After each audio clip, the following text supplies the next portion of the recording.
Okay, for the laser, I want to review the instructions of what you need to do before and what you need to do after. And it's really quite simple. If we go back to the ultrasound map that I was telling you about, you're going to have good meal, more than usual, fluid, and that's essentially it. We do encourage people to use a mild anxiety medicine. We usually use Xanax. The reason I like it is it kicks in quickly and is out quickly. But what I find is if you use it the night before, you get a better night's sleep, and if you take it about an hour before the treatment, you're relaxed. It's almost like having a glass of wine. Now, probably the most important part, which is a little bit selfish but benefits you, is it makes my job easier. There is muscle around the vein wall, as I've described to you before, and it's amazing that patients can look totally calm and their vein does this. And even though I don't think I'm a very intimidating person, I walk in and boom, the vein disappears.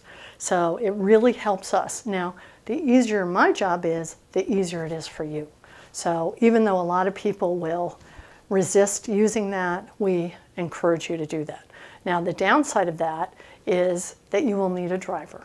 I can't serve you a glass of wine and let you drive home. So it's the same thing with this. Now, if there's any way we can help you with that, we will. We had people who couldn't find anybody, and we can pay for a taxi if you need that. Most people can call in some favors, but you really do need somebody to drive you home after that. Now, we don't want you exercising before you come in, just like with the ultrasound map, because we want that vein nice and puffy. But that basically is all you need to do pre-op. Now, after the procedure is a little more tricky, and this is why I'm doing this. We have a nice paper that outlines all of this, but I think it will help you just to have me review it, and then you can take it home and look at it again. Now, the first thing you're going to do is put your hose on. Now, that sounds silly, but a lot of people, they've had their procedure, they have their shorts on, they are relieved to have the procedure done, they want to get out of here, so they go in and they start putting their hose on. Well, guess what? They still have their pants on. Now, you may laugh, but I can't tell you how many people have done this. We have pictures in that room. So please remember to take your shorts off before you put your hose on. Very often people go to the bathroom after the procedure because we've had them load up on fluid. Then they take their shorts off, as I've just said, and then they put their hose on. And I usually look at them and I say, good luck, I'll see you in an hour. And that is the hardest part of this. Every single patient, 100% of the patients that we've treated, will say that the hose are the worst part. They're worse than the procedure. Now, if you think about it, if you had any other problem and the doctor said, good news, I can cure this, but you have to wear hose, you'd say, no big deal. Now, I'm not trying to say these are fun, but I think that puts it into perspective as to the nature of the procedure. So, we do help you, by the way, but this is no fun. But when you go home, and these are sort of heavy duty, but we encourage people to use some sort of gloves.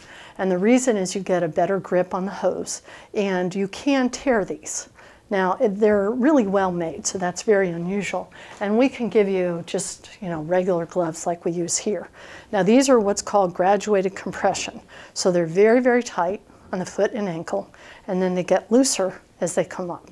So the challenge is getting them on the foot and the ankle. Now, we have come across this, it's called compression assist, that looks like nothing. And at first I thought, oh, poo-poo. A patient brought it to me and suggested it. But the interesting thing about it is it goes on, it feels sticky, but then it's quickly absorbed. So you don't feel anything. But the nice thing about it is that it helps you to slide the hose on. And it really helps. I went into our room to check, and I had ordered about 10 bottles, and I see that we're down to 1. So obviously we've been giving them out, or people have been using them. So you get the hose on, and then you walk out of here. Now, for the rest of the day, what we want to do is before you leave here, we want you to walk for about 10 or 15 minutes. Then we want you to drive home. If your ride is more than an hour or so, we want you to stop and walk a little bit. Then when you get home, we want you to walk another 10 or 15 minutes. The idea behind this is to get the blood circulating. Everybody says if they do this, their legs feel better. Now, for the rest of the day, this sounds silly, but I think this visual will help you. The way I describe it is you're going to be the queen, or in the case of men, the king. So you're going to sit with your feet on an ottoman or recliner for about an hour. Then you get up and walk for about 5 or 10 minutes.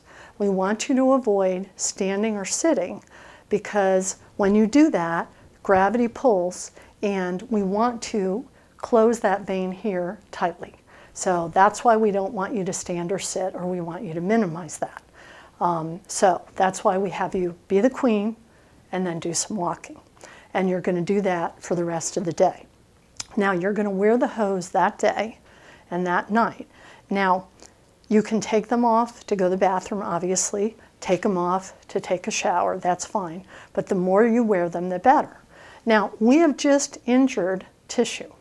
The vein is below the surface so you don't see it, but we've injured tissue, so it's inflamed. So if you twisted your ankle, what you're going to do is wrap it because compression is anti-inflammatory. So when you wear these hose, it helps with the inflammation. Now, if for some reason you can't wear them, and there are people who just can't, especially at night, then you don't wear them.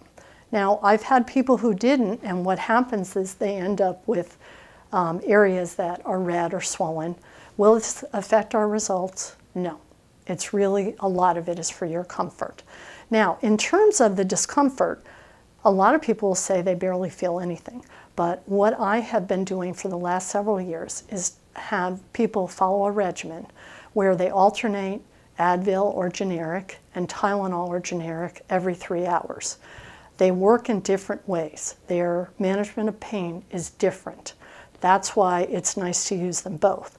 And if you use them every 3 hours, you have something in your system the entire time.